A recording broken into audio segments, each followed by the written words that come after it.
कृष शर्मा जी, राजस्थान। जय गुरुदेव। राधे राधे महाराज जी। गुरुदेव, हमने आपके श्रीमुख से सुना है कि एक बार राधा नाम लेने से लालजू पूर्व के सारे पापों का रजिस्टर फाड़ देते हैं, और आपके सत्संग में ये भी सुना है कि पूर्ण रूप से निष्पाप होने के लिए इतने करोड़ नाम जप करो। तो महाराज जी, ऐसा कौन से पाप हैं जो एक बार में ही खत्म हो जाते हैं राधा नाम और होकर, और 3 करोड़ में भी निष्पाप हुआ जाता है? अनेक जन्मों के हमारे पाप है। किसका प्रश्न है? अनेक जन्मों के हमारे पाप है। जैसे हमने अभी राधा नाम लिया तो हमारे वर्तमान में जो पाप हुए वो नष्ट हो रहे हैं, लेकिन पूर्व के पहाड़ पाप लगे हैं। इसीलिए निरंतर राधा नाम लेना है हमें। निरंतर लेते लेते जब हम निष्पाप हो जाएंगे तो हमारा हृदय एकदम आनंद से भर जाएगा। वो वाणी का विषय नहीं है कि वर्णन कर सके कि वो कैसा आनंद होता है जब जीव निष्पाप हो जाता है, परम पवित्र। उसके हृदय में आनंद की बाढ़ आ जाती है। जिस सुख के लिए हम संसार के भोगों में भटक रहे हैं और आज तक नहीं मिला, वो सुख परमानंद में भगवान के नाम में है। तो बहुत जन्मों के, कोई 1-2 करोड़ जन्म नहीं है, जब से सृष्टि हुई तब से आज तक हमारे द्वारा वो काम नहीं हुआ जिससे भगवत प्राप्ति हो जाती। तो वो काम है भजन। आज हम भजन शुरू कर रहे हैं, अब हमारे पूर्व पाप नष्ट होना शुरू हो रहे हैं। तो अनेक जन्मों के पाप नष्ट करने के लिए हमें निरंतर नाम जप करना चाहिए। वर्तमान में कोई पाप हो गया, राधा नाम लिया तो रजिस्टर फाड़ दिया गया कि अब लिखा नहीं जाएगा आगे, लेकिन पीछे जो जमा है, अनुल्लिख्यानंतानपि तदपराधान मधुपते, लिखा नहीं जाएगा। अनुल्लिख्या, अब नहीं लिखा जाएगा। लिखा तो नहीं जाएगा, लेकिन जो लिखा हुआ रखा है, बड़ी बड़ी रजिस्टर रखे हैं हमारे, तो उन सब में आग लग जाए। इसलिए मुझे निरंतर नाम जप करना है। अपने प्रभु की स्मृति में डूब जाना, ये निष्पाप पुरुष का लक्षण है। अभी हम नाम जप करते हैं तो हमारा मन भागकर भोगों में जाता है, ये मलिन मन का लक्षण है। तो जब भोग अच्छे ना लगे, भगवान प्रिय लगने लगे, स्वाभाविक जैसे विषयी पुरुष का मन विषय में जाता है, ऐसे हमारा मन प्रभु में जाए, तब जानो निष्पाप। तब तक निरंतर नाम जप करो, और फिर अभ्यास बन जाता है, फिर वो छोड़ नहीं सकता। नाम उसका जीवन हो जाता है। समझ पा रहे आप? जी गुरुदेव, श्री जी की सेवा में कैसा प्रवेश मिले? इसी से जब हम निष्पाप हो जाते हैं तो हमारा स्वरूप है चिदानंद, और देह का स्वरूप है पांच भौतिक। जब पांच भौतिक शरीर से राग हट जाता है और चिदानंद में स्वरूप में होता है, तब चिदानंद में भगवान की सेवा में जाता है। प्रियाजू की सेवा में जाने के लिए ये शरीर नहीं, चिदानंद चाहे, और वो हम हैं, और हम भूल करके अपने को ये मान रहे हैं। तो नाम जप के द्वारा, शास्त्र स्वाध्याय के द्वारा, सत्संग के द्वारा, ब्रह्मचर्य के द्वारा परम पवित्र होकर हम भगवान को प्राप्त होते हैं। हर्षा मनीष शाह जी, मुंबई से। राधे राधे। राधे राधे महाराज जी। महाराज जी, नाम जप के साथ साथ पूरा दिन में जो भी काम करते हैं वो सब प्रभु को समर्पित करते हैं। साथ साथ में गुरुदेव, आप ये भी बताते हैं कि प्रभु ही प्रभु के साथ खेल रहे हैं। पूरे संसार में सब प्रभु का ही खेल है और उनकी ही लीला चल रही है। महाराज जी, ये सब प्रभु ही कर रहे हैं, तो गुरुदेव अब हमें क्या करना है? नाम जप, प्रभु की सेवा, ये सब रूपों में प्रभु है। जो अधिकार मिला है उसके अनुसार सेवा। किसी की पुत्री, किसी की पत्नी, किसी की माँ, किसी की बहन, हमारे ये धर्म हैं। हम उन धर्मों में जिनके साथ व्यवहार करते हैं उनको भगवान का स्वरूप देखें। मेरे पति के रूप में भगवान, मेरे पुत्र के रूप में भगवान, मेरे भाई के रूप में भगवान, मेरी माँ के रूप में भगवान। भगवत भाव से हम सबकी सेवा करें, नाम जप करें, तो हमारा जीवन भगवान को समर्पित हो जाएगा। और असलियत में हम ये देख पाएंगे कि वास्तविक भगवान ही सब रूपों में विराजमान है। एक परमात्मा के सिवा दूसरा कोई नहीं है। एको ब्रह्म द्वितीयो नास्ति, दूसरा कोई नहीं है। ये तब अनुभव होगा जब हमारा हृदय भजन करते करते इस संसार त्रिगुणमयी माया से ऊपर उठ जाएगा। इसलिए खूब भजन करो, भजन ही सार बात है। कपिल देव मिश्रा जी। राधे राधे। राधे राधे महाराज जी। महाराज जी, मैं अपने स्वभाव के समान ही सामने वाले व्यक्ति का स्वभाव समझकर व्यवहार करता हूँ, परंतु कुछ समय बाद मैं खुद को छला हुआ महसूस करता हूँ महाराज जी।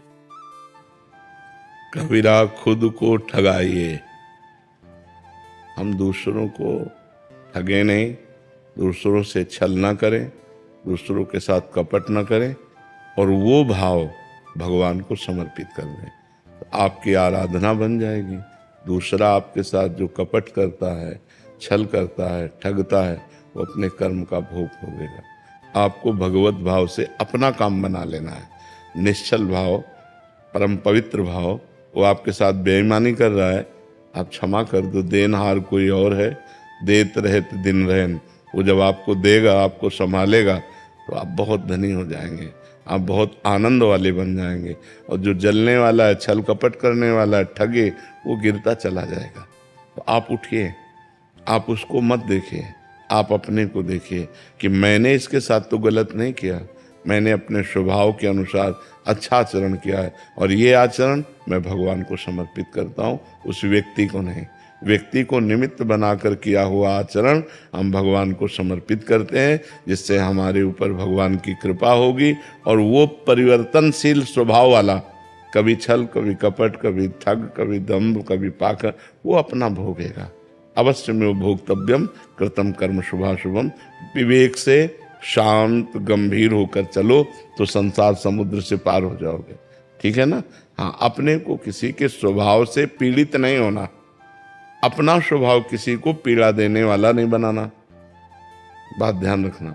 ना हम किसी को उद्विग्न करते हैं और ना हम किसी से उद्विग्न होते हैं, ना हम किसी को पीड़ा पहुंचाते हैं और ना हम किसी से पीड़ित होते हैं। आपका स्वभाव आप गाली दो, आपका स्वभाव आप अपमान करो, हम स्वीकार नहीं करते। बस गंभीर, और ये तभी रह सकता है जब आप नाम जप करोगे, भगवान का चिंतन करोगे। ये अध्यात्म विद्या है, ये अध्यात्म है कि हमने आपके साथ अच्छाई की, आप हमारे साथ बुराई कर रहे हो, वो आपका स्वभाव है, हमारा स्वभाव नहीं है। हम शांत गंभीर अपनी अच्छाई को भगवान के चरणों में समर्पित करते हैं। रमेश चंद्रा जी, जौनपुर से। जी राधे राधे। राधे राधे महाराज जी। महाराज जी, आप कह रहे हैं कि आप कहीं विधायक हैं। महाराज जी कह रहे हैं कि हम अपनी तरफ से जो भी जितना भी बनता है उतना कर पाते हैं, पर फिर भी सबको खुश नहीं कर पाते हैं महाराज। नहीं कर पाओगे, भगवान नहीं कर पाए खुश, तो आप क्या कर पाओगे? है भगवान के अयोध्या का ही धोबी कैसे कैसी बात कर रहा था, नहीं कर रहा था। तो इसलिए अपना कर्तव्य हम करें, सामने वाले का क्या प्रत्युत्तर होता है उस पर ध्यान न दें, तभी हम सफल हो पाएंगे। सफलता के लिए एक सूत्र है, हम अपने कर्तव्य में कमी ना रखें और सामने वाले के भाव को हम देखें नहीं।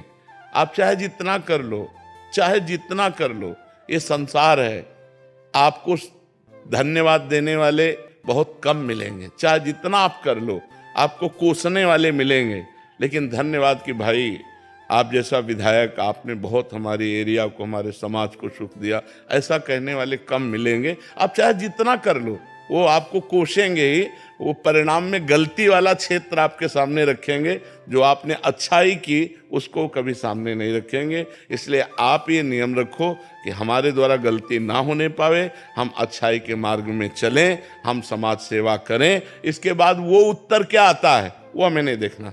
समाज, और रही विजय की बात, तो विजय जहां धर्म होता है, जहां सत्य होता है, वहीं विजय होती है। आप अपने धर्म से चलिएगा, समाज सेवा की भावना पुष्ट रखिएगा और मदिरा मांस और परिस्त्री गमन, इससे बचते रहिएगा।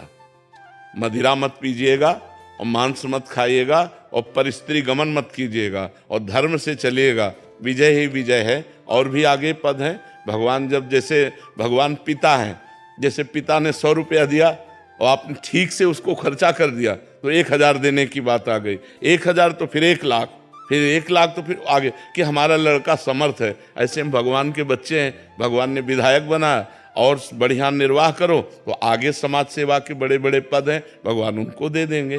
तो आप धर्म पूर्वक चलिए, सामने वाला क्या कहता है इस पर ध्यान मत दीजिए। जाति से लोग देखते हैं और बड़ा जाति भेदभाव इतना है, उनके कुछ उससे फर्क नहीं पड़ने वाला है। वो 2-4 लोग होते हैं जो आप व्यवहार करते हैं, वो ऐसा नहीं कि समाज उसको देखता नहीं है।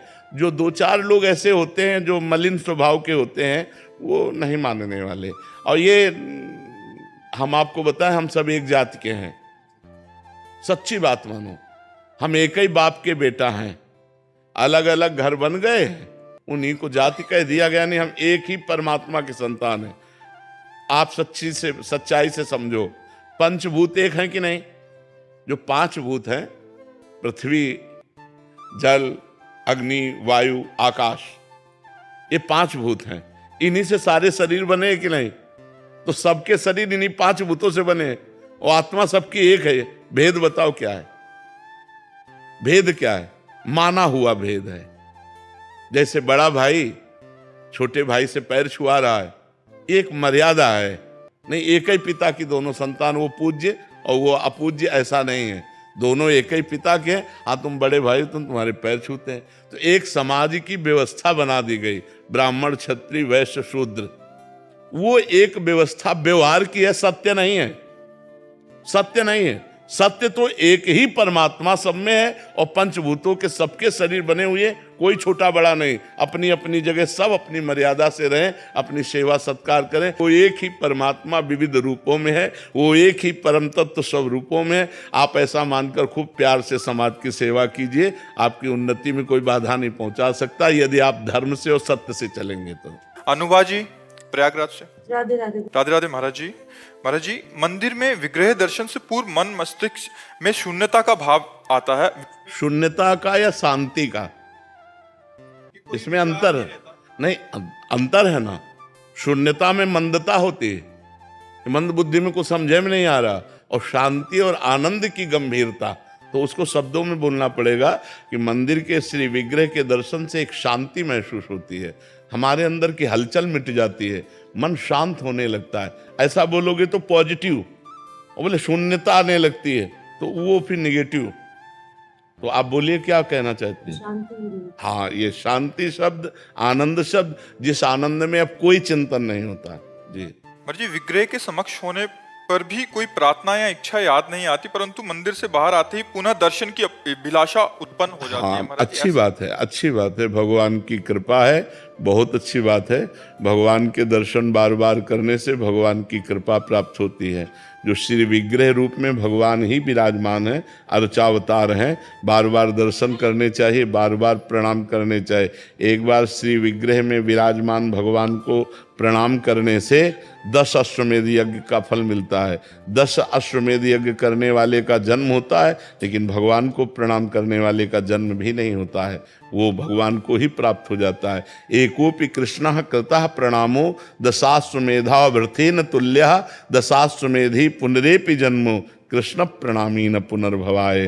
भगवान के दर्शन करके उनको नमन करने से सारे पाप नष्ट होते हैं, हृदय आनंद से भर जाता है। और जब हम बाहर निकलते हैं तो फिर माया की हवा लगती है, तो फिर कामनाएं जागृत होने लगती है। तो हम बार बार भगवान के दर्शन करें, बार बार भगवान का स्मरण करें, बार बार भगवान को अपने ध्यान में लावें, ये बड़ी कृपा है।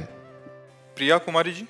राधे राधे। जय सीताराम महाराज जी। महाराज जी, क्या जीवन में ऐसे भी पाप होते हैं जिनकी माफी होती ही नहीं, फिर चाहे कितना भी हृदय में पछतावा हो, कितने भी माफी मांगो? नहीं, कोई ऐसा पाप नहीं है। नाम संकीर्तनम यस्य सर्व पाप प्रणाशनम, सर्व शब्द है, सर्व पाप प्रणाशनम। नाम संकीर्तनम यस्य सर्व पाप प्रणाशनम, प्रणामो दुख शमनम, तम नमामि हरिम परम। उन परम करुणामय भगवान श्री हरि को प्रणाम करना, उनका नाम कीर्तन करना, ये सब पापों का नाश कर देता है। हाँ, अब ये बात समझनी पड़ेगी कि जैसे पूर्व जन्म में पाप हमारे हुए और उन पापों के परिणाम में शरीर बना, तो अब हम चाहे जितना भजन करें, जो शरीर को भोग लिखा है वो भोगना पड़ेगा। पूर्व के पाप नष्ट हो जाएंगे, लेकिन जिस कर्म से शरीर की रचना हुई है, जिस समय शरीर बनाया गया था उस समय थोड़ी हम भजन कर रहे थे। शरीर बनाने के समय तो पाप और पुण्य दोनों कर्मों से शरीर बना। आज हम भजन कर रहे हैं, अब ये आगे हमें फलीभूत देगा, लेकिन पीछे के कर्मों से जो शरीर बना वो भोगना पड़ेगा। और अन्य पीछे के जो संचित कर्म है वो सब भस्म हो जाते हैं। भगवान के नाम में इतनी सामर्थ्य है, कोई ऐसा पाप नहीं है जिसको नष्ट ना किया जा सके। पर अबलो न सानी अब ना न सही हो, आज तक पाप किया अब नहीं करूंगा तो नष्ट हो जाएंगे। अब आज भी पाप करो और सोचो नाम जब से नष्ट हो जाएंगे, तब तो फिर नामापराध बन गया। और इस नामापराध, नाम के बल से पाप करना, फिर तो नरक जाना पड़ेगा, फिर दुख भोगना पड़ेगा। मधुकर तिवारी जी, राधे राधे महाराज जी। महाराज जी, कार्य क्षेत्र में अकारण विरोध करने वालों से कैसे निजात पाई जा सकती है, जिससे कोई लेना देना नहीं, वो व्यक्ति भी द्वेष की भावना रखते हैं? तो हमारा क्या बिगाड़ लेगा, हमारा क्या बिगाड़ लेगा? हम शांत हैं, गंभीर हैं, पागल लोग हैं, राग द्वेष के वशीभूत हैं, पागल लोग हैं। तो हमको व्यवहार क्षेत्र में अपनी कोई कमी नहीं रखना। जैसे हमें कोई कह रहा है कि ये चोर है, तो हमें पहले एक बार देखना है कि मेरे में चोरी का स्वभाव तो नहीं है। अगर है तो भगवान पे संकेत कर रहे हैं, सुधार कर लो। अगर नहीं है तो आप बोलते रहिए चोर है, क्या फर्क पड़ना है। और बिगाड़ कोई सकता नहीं, अनहोनी होनी नहीं, और जो होनी है उसे टाल कोई सकता नहीं। तो निर्भय रहो, नाम जप करते रहो और सहते रहो। तो जो आपके प्रति गलत व्यवहार करते हैं वो खुद नष्ट हो जाएंगे। आप शांत रहो, गंभीर रहो, समय आने पर देख लेना, वो खुद पतित हो जाएंगे, वो खुद नष्ट हो जाएंगे। क्योंकि उनका कर्म ऐसा है ना, वो कर्म ही उनको नष्ट कर देगा। अपने को शांत रहना है, गंभीर रहना है और सहना है। सहने से हमारी उन्नति होती है, लड़ जाने से हमारी अवनति होती है। और वो गाली दे रहा है, आप चुप होकर निकल गए, तो वो गाली उसी को पड़ेगी जाके। वो ऐसे कर्म करेगा किसी जगह, ऐसा फंस जाएगा कि उसको सैकड़ों गाली मिलेंगे, वो पिटेगा वो। और आप गंभीर रहे, आपकी उन्नति हो जाएगी। तो अध्यात्म आपको बचाना सिखाता है, आपको आनंद में होना सिखाता है। लौकिक में यह है सठे साठ्यम समाचरित, लेकिन अध्यात्म ऐसा नहीं कहता है। नीति कहती है सठे साठ्यम समाचरित, नीति कहती है, लेकिन प्रीति नहीं कहती। प्रीति कहती है अगर वो एक थप्पड़ तुम्हें मारे तो तुम झुक करके निकल जाओ।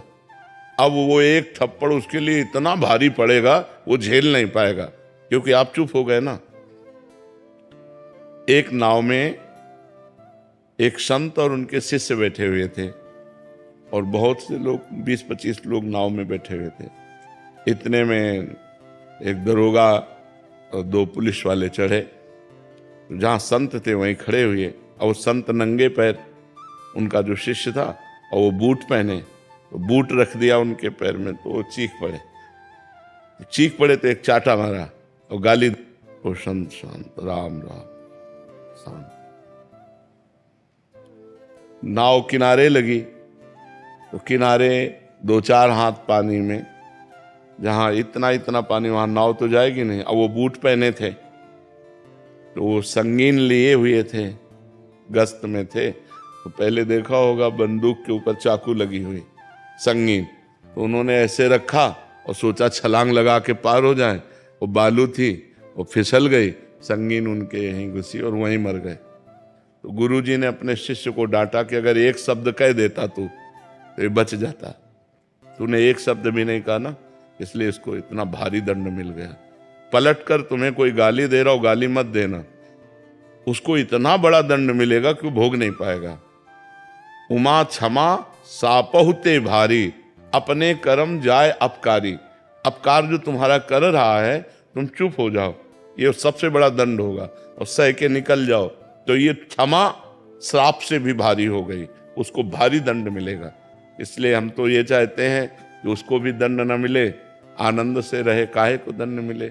बुद्धि शुद्ध कर दो भगवान, उसको दंड मत दो, उसकी बुद्धि शुद्ध कर दो। अपने उसका मंगल मनाते हैं, जो हमें गाली देता है, जो हमारा अपमान करता है, जो हमारा तिरस्कार करता है, जो हमारी उन्नति देखकर जल रहा है, हम उसका भी मंगल मनाएं तो हमारा और मंगल हो जाएगा। पर ये कला अध्यात्म के बिना सीखी नहीं जा सकती। तो ये कला अध्यात्म सिखाती है कि आप समर्थ हो, आप उसको दंड दे सकते हो, लेकिन आप चुप होकर चले गए, तो आपका चुप होना उसके लिए भारी पड़ जाएगा। ये रहस्य कोई जल्दी जानता नहीं है, मानता नहीं है कि हम चुप कैसे रह सकते हैं। तो इसीलिए तुम और वो दोनों बराबर हो गए, फिर क्या अंतर। अध्यात्मवान चुप होकर शांत होकर सह जाता है, और वो सहनशीलता, वो क्षमा उसके लिए सांप से भी भारी पड़ती है, और वो कहीं ऐसी जगह गिरेगा जहाँ संभल नहीं पाएगा।